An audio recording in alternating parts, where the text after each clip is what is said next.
C'est la 10e année que nous fêtons la semaine jésuite. Et la semaine jésuite, elle fait partie d'un cycle, elle est répartie sur 5 ans. Et vous-même, vous avez connu, vous avez été dans les premiers à faire déjà le 2e cycle.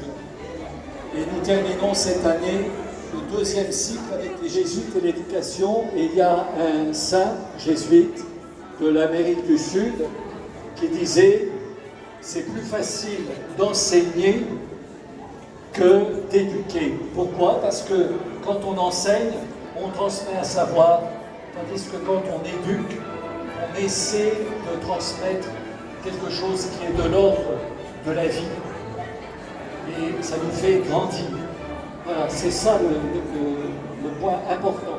Je laisse la place au père recteur. Chers amis, bonjour. Cette année, le thème de la semaine jésuite, c'est un thème qui touche chacun et chacune d'entre vous. Vous pouvez poser la question à vos parents directement.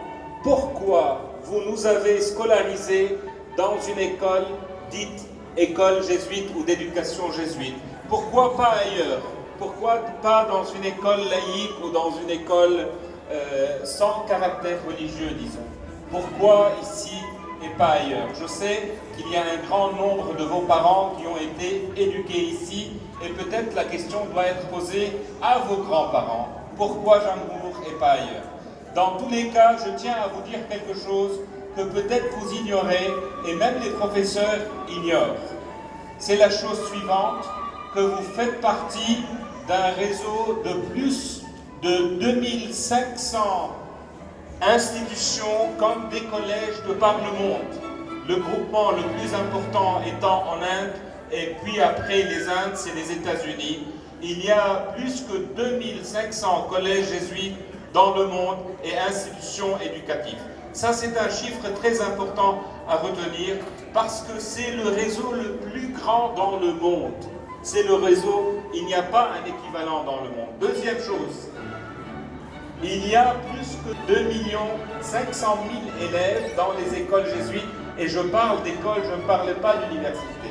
Ces chiffres sont importants parce que c'est bien à cette occasion de se sentir appartenant à une très très grande famille. Il y a quelque chose qui relève un peu du hasard ou de la providence.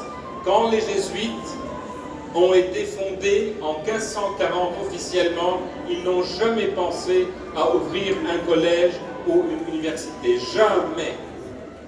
C'est les gens qui ont vu comment les jésuites ont été éduqués, qui ont demandé aux jésuites d'avoir leurs enfants avec eux. Officiellement, la première tentative a été en Inde, et actuellement, c'est l'ensemble le plus important en Inde.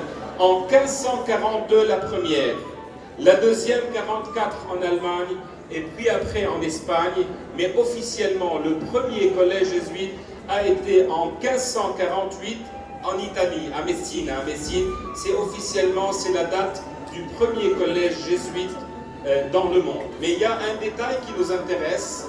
Il y a un collège jésuite qui a été fondé à l'extérieur du Liban, mais c'était pour le Liban. Je ne sais pas si les profs d'histoire vous ont parlé du collège maronite de Rome, 1584, qui est à l'origine de toutes les écoles et collèges au Liban pratiquement. Tous les collèges au Liban ont copié d'une manière ou d'une autre, ont été influencés par cette fondation. Tous ces chiffres pour vous dire que vous faites partie d'une grande famille et que l'éducation jésuite n'est pas seulement Saint-Grégoire ou Jambourg, mais elle est au-delà de ça. Ce qu'il faut retenir, le Père Denis vient de le dire, pourquoi on consacre une semaine à ça? Parce qu'il y a une matière pour une année même pour découvrir le réseau. J'étais en train de voir un peu le classement des universités aux États-Unis, quand même dans le pays où le système universitaire est très très important. Vous avez 9 sur 28 universités qui se démarquent dans l'ensemble des universités aux États-Unis. Malheureusement, en France, avant la Révolution, il y avait beaucoup d'écoles et d'universités jésuites. À l'heure actuelle, il ne reste pas grand-chose, peut-être une douzaine, Denis, mais la plus connue, vous la connaissez peut-être, Saint-Louis de Gonzague, qui est à Paris dans le 16e. Il y a plusieurs élèves de Jamour qui ont été à Saint-Louis de Gonzague. Qui aime lire un peu l'histoire? Une seule, la pauvre. Il y a un article très intéressant sur le site du collège. C'est une conférence qui a été donnée par un père jésuite français en 2013 sur l'histoire de l'éducation jésuite, et il se trouve sur notre site. Je vous invite à aller le lire parce qu'il y a des détails très intéressants. Merci beaucoup pour votre enthousiasme et pour toutes les préparations que vous avez faites. Est-ce que quelqu'un parmi vous sait en quelle année ce collège a été fondé? Je voudrais voir des mains. D'abord, en quelle année le collège Notre-Dame de Jamour a été fondé et où? Oui. En quelle année? 1950, non. Plus ancien. Plus ancien. Qui a des frères ou des sœurs qui ont été l'année dernière en terminale? Si vous regardez leur diplôme du collège, vous allez voir sur le diplôme Collège Notre-Dame de Jamour, fondé à Razir, c'est-à-dire dans le Kesselwain, en 1850. C'est facile à retenir. En quelle année? En quelle année? Vous ne devez pas oublier ça, parce que les gens sont souvent fiers quand ils sont dans une école qui est fondée au 19e siècle. C'est quand même très ancien et très bien pour vous de savoir que vous appartenez à cette famille qui est quand même très très ancienne. On va commencer l'inauguration maintenant.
C'est le travail des élèves de 5e, 4e, 3e et les autres classes.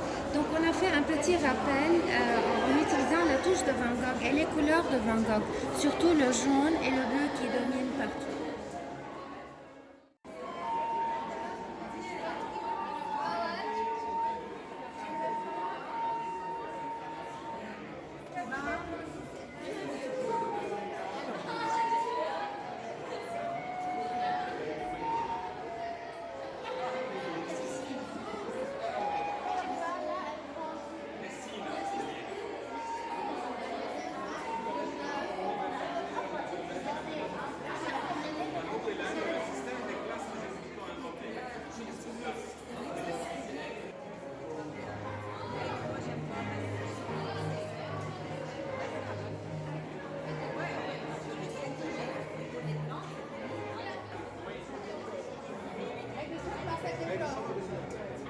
Et tu m'as pas.